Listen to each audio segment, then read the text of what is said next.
Whatever you hope will happen in your next breath, or the next day, or the next year, will be experienced by a different you, the future you. The only iteration of you that matters is the present you, who has just taken a breath. Welcome to Philosopher Insights, the podcast that delivers wisdom in minutes a day that you can put into practice daily and strive to master over a lifetime. The podcast committed to sharing ideas that encourage you to bridge the gap between who you are today and the person you aspire to be in the future. Hi, my name is Herb Lamba, and welcome to my podcast, where I will share practical insights from the world's best authors. Knowledge isn't power. Applied knowledge is. The quest to become the best version of you starts right now. Hi, and welcome to Philosopher Insights. My name is Herb Lamba. Today we're discussing The Earned Life. Lose regret, choose fulfillment. The author is Marshall Goldsmith and Mark Ryder. This book is published in 2022. I want to share a number of my favorite insights, starting with the every breath paradigm, inertia, action, ambition, aspiration, the building blocks of discipline, life review plan, and paying the price. So let's start with the introduction. Quote, "My premise is that our lives toggle back and forth between two emotional polarities. At one pole is the emotion we know as fulfillment. We judge our internal sense of fulfillment against 6 factors that I can call fulfillers: purpose, meaning, achievement, relationships, engagement, and happiness. These are the guideposts that dictate all our striving in life. We think that if we can create an equivalence between A, the choices, risks, and effort we made in pursuing the 6 fulfillers, and B, the reward we receive for doing so, we will achieve a lasting sense of fulfillment. As if we've discovered that our world is fair and just, we remind ourselves, I wanted it, I worked for it, and my reward was equal to my effort. In other words, I earned it. It is a simple dynamic that describes much of our striving in life, but as we shall see, it offers us an incomplete picture of an earned life. Regret is the polar opposite of fulfillment. Regret is a devilish cocktail of agency. Our regrets are ours to create. They're not foisted upon us by others. And imagination. We have to visualize making a different choice in our past that delivers a more appealing outcome now. Regret is totally within our control, at least in terms of how often we invite it into our lives and how long we let it stick around. Our official policy on regret in these pages is to accept the inevitability but reduce its frequency. Our primary theme is achieving a life of fulfillment, what I call an earned life. We are living an earned life when the choices, risks, and effort we make in each moment align with an overarching purpose in our lives, regardless of the eventual outcome. Something truly earned makes 3 simple requirements of us.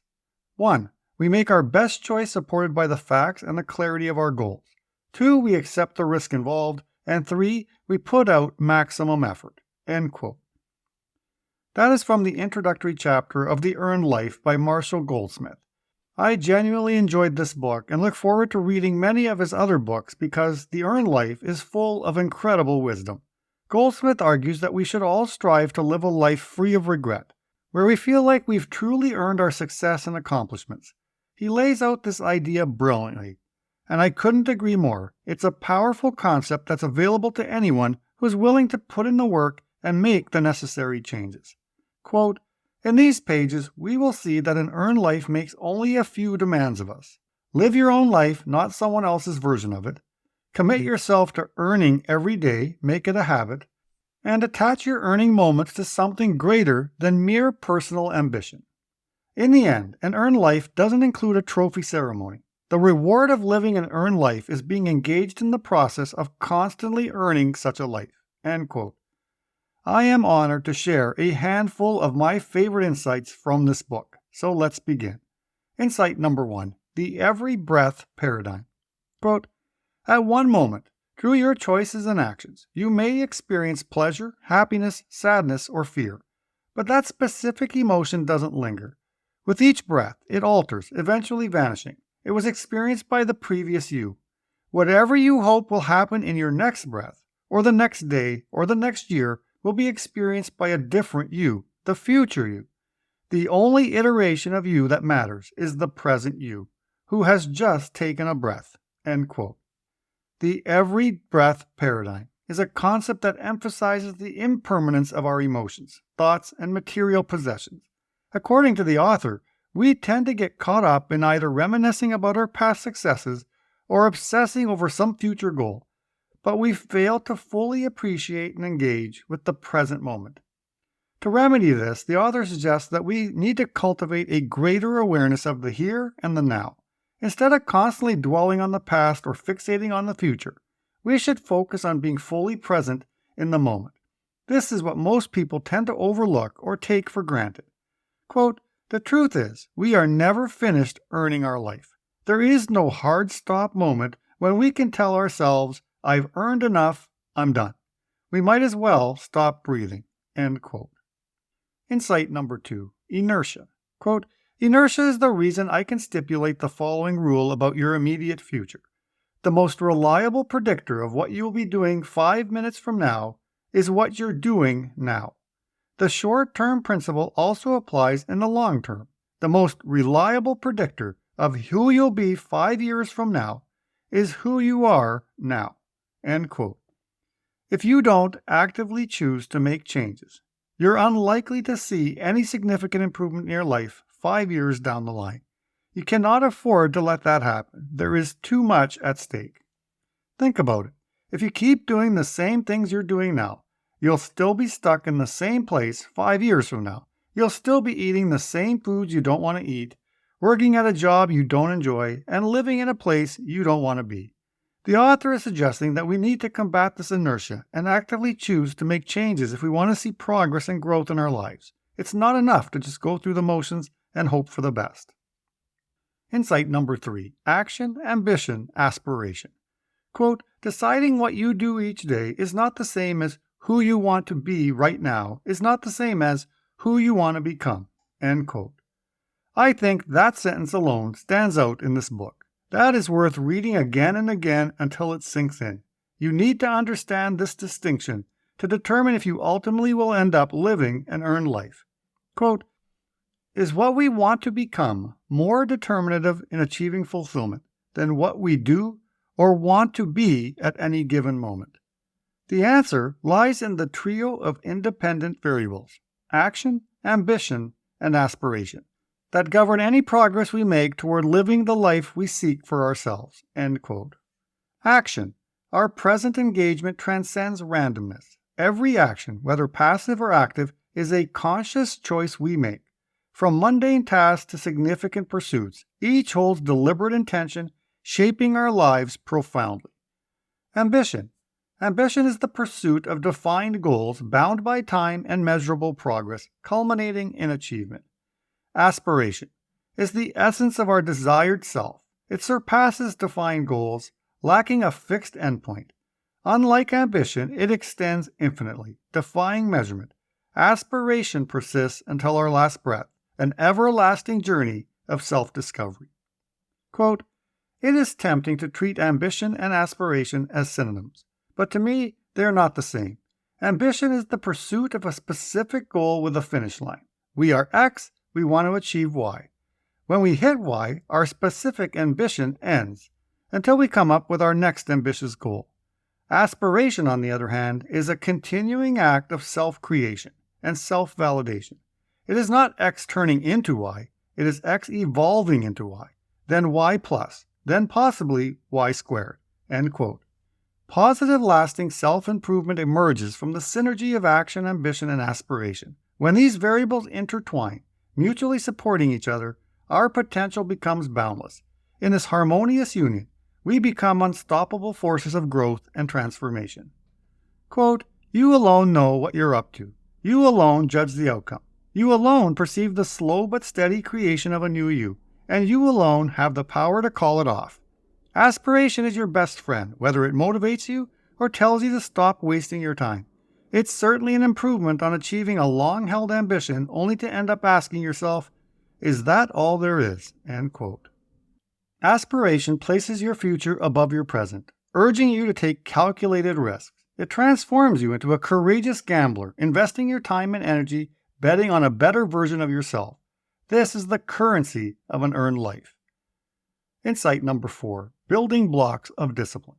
Quote, The traditional paradigm for achieving any goal emphasizes discipline and willpower. If we want to succeed, we must A. religiously follow a plan, and B. resist any distraction that tempts us off the plan. Discipline supplies the power to say yes every day to doing the hard stuff. Willpower provides the determination to say no to the bad stuff. Of all the personal qualities we overestimate in ourselves, our intelligence, our discretion, our driving skill, our willingness to take criticism, our punctuality, our wit, to name a few, discipline and willpower rank first. We've got failed diets and unused gym memberships and uncracked foreign language primers to prove it." End quote. After years of extensive research and a multitude of written works on the subject, it has been emphasized time and again that achieving superhero-level success merely requires the unwavering discipline to carry out necessary tasks and the resolute willpower to refrain from engaging in detrimental activities. Marshall Goldsmith challenges this assumption. Quote, "The new template of actions offers a reinterpretation of discipline and willpower in our life. We tend to think of these two noble but overgeneralized attributes as the essential skill that delivers success. I suggest they're not. Rather, they are the evidence of our success, qualities we only recognize after the fact. In a gross oversimplification, we label them as discipline and willpower, or grit, resilience, perseverance, stick-to-itiveness, pluck, spine, tenacity, moral fiber, determination, and so on. Concepts so unique and precise should not have so many synonyms." End quote. From the author's perspective, the fundamental elements of discipline and willpower can be substituted with more tangible building blocks: compliance, accountability, follow-up, and measurement. By adopting these replacements, they assert that you can establish a structured framework for pursuing any goal. First up, we've got compliance, which is all about owning up to those expectations others throw at us. It's like saying, "Hey world, I got this." Then there's accountability, our trusty sidekick. It's our way of saying, "I set the bar for myself, and I'm darn well going to jump over it." Who needs a personal trainer when you've got self-imposed expectations, right? But wait, there's more. Enter follow-up, the secret weapon in the game of success. Suddenly, people start checking in on us, valuing our opinions, and treating us like the VIPs we are. It's like being a celebrity with a team of personal assistants, minus the red carpet, of course. And last but not least, we've got measurement, the true indicator of our priorities. Remember, what you measure speaks louder than the things you ignore. It's like having a big neon sign pointing at what truly matters to you. Forget about the rest. Focus on what counts. Insight number 5, feed forward. Quote, "Feed forward is a word I started using after a conversation with John Katzenbach when I began coaching CEOs. It was my counterpart to feedback, the more common term for an exchange of workplace opinion. Whereas feedback comprises people's opinion of your past behavior, feed forward represents other people's ideas that you should be using in the future." End quote. Oh, now we're talking. This is pure genius wrapped up in super simplicity. So here's the deal. If there's a behavior you want to change, all you have to do is follow these steps. First, pick that behavior and spill the beans to at least one other person you trust. Share your grand plans for change and get ready for some brainstorming action.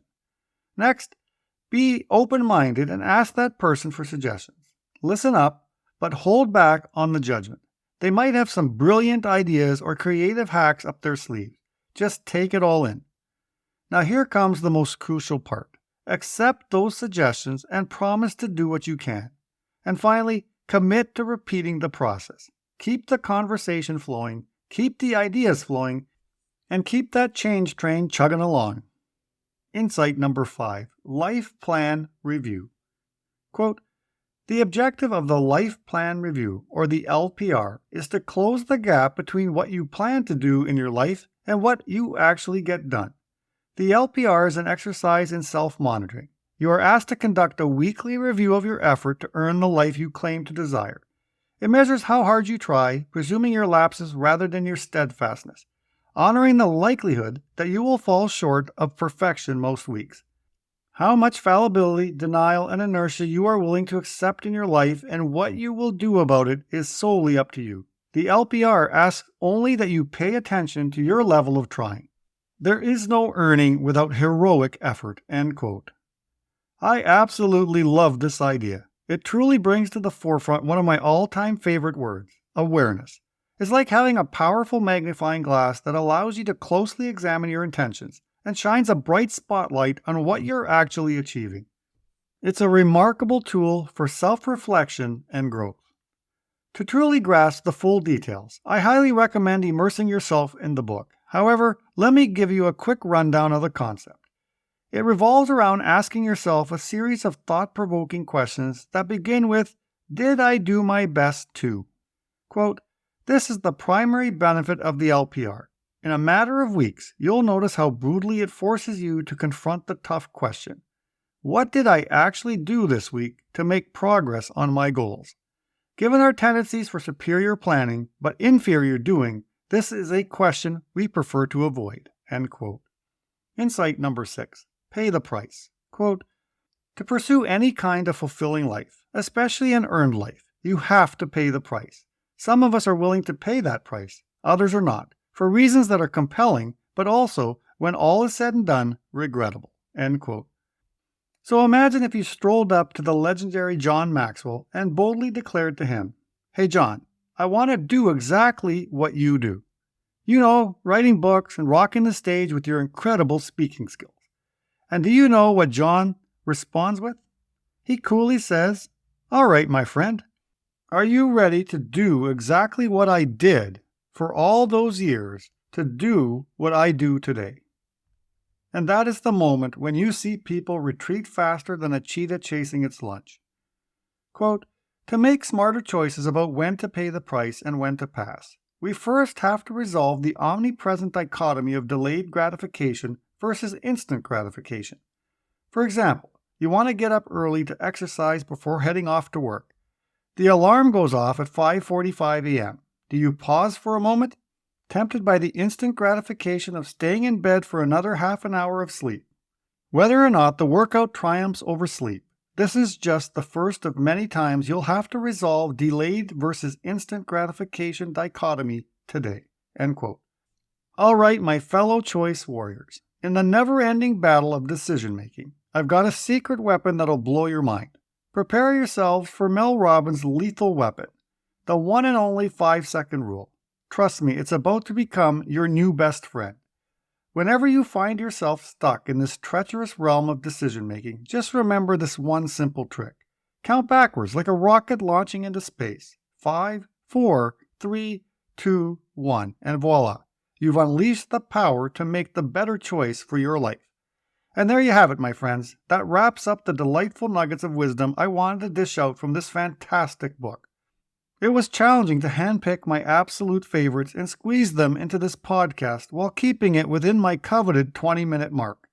Goldsmith, being the genius that he is, wraps up each chapter with these mind-blowing exercises that are like a cherry on top of the Insights Sundae. They're designed to hammer home the lessons he imparts throughout the book. Quote, "In the end, an earned life doesn't include a trophy ceremony or permit an extended victory lap. The reward of an earned life is being engaged in the process of constantly earning such a life." End quote. And with those parting words, we've reached the end of the book. I sincerely hope you enjoyed today's episode and found it as enlightening as I did. It's been an absolute pleasure sharing the insights with you. Until we meet again, take care, stay curious, and keep embracing the wonders of knowledge. Talk to you soon. You've been listening to Philosopher Insights with your host, Herb Lambert. If you enjoyed this episode and you'd like to support the podcast, please share it with others, post about it on social media, or leave a rating and review. Thanks again, and I'll see you next time.